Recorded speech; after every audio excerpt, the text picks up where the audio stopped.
Today we're going to talk about some of the data protection features built into Kingston's SSDs today. And one of those features is a technology called RAISE, which stands for Redundant Array of Independent Silicon Elements.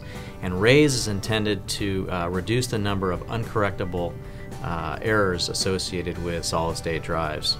Yeah, I mean, to do that, we basically take 8 gigs, right? One wafer from the SSD, from the usable area, and we use that to enable RAISE, right?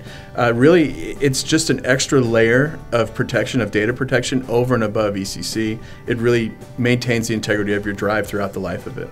Yeah, and I think to give a little more description as to what RAISE does, RAISE is very similar to RAID technology on disk drives, but instead of striping data across disk drives, we're striping that data across physical die or flash memory chips.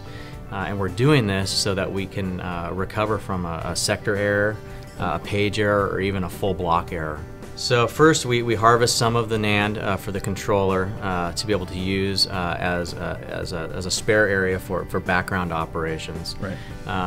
And we're actually writing parity across chips in the event that we have a large failure on the device itself. We can recover from those errors. So one of the questions we always get, right, is why is your drive a 120 or a 240 or a 480? I mean, that's really RAISE, essentially, right? Yeah, so we actually have 128, 256, and 512 gigs of actual flash on the drive, but we're taking about 7% of that space to enable this RAISE functionality. Yeah, it's nice. I think, you know, moving forward, it's going to be, like I said, a larger and larger issue, right?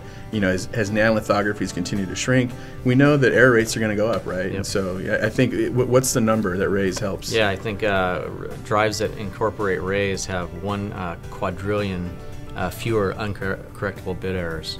Right, yeah, and so that's huge. Like I said, I think in year, you know, most people are buying SSD. I mean, one of the fears about that was like, you know, I'm going to wear out the flash in a year and things of that. You know, probably last you longer than the system itself you put it in. But I think that's where RAISE really kicks in at that point, right? As you're nearing the end of NAND life, you know, having that extra level of error correction is huge. Yeah, I think the big takeaway today for RAISE is the fact that you know, we continue to go through die shrinks, bit error rate continues to go up, and we need a method in which to correct that, and RAISE is that method. Oh yeah, big time, definitely, Okay. yeah.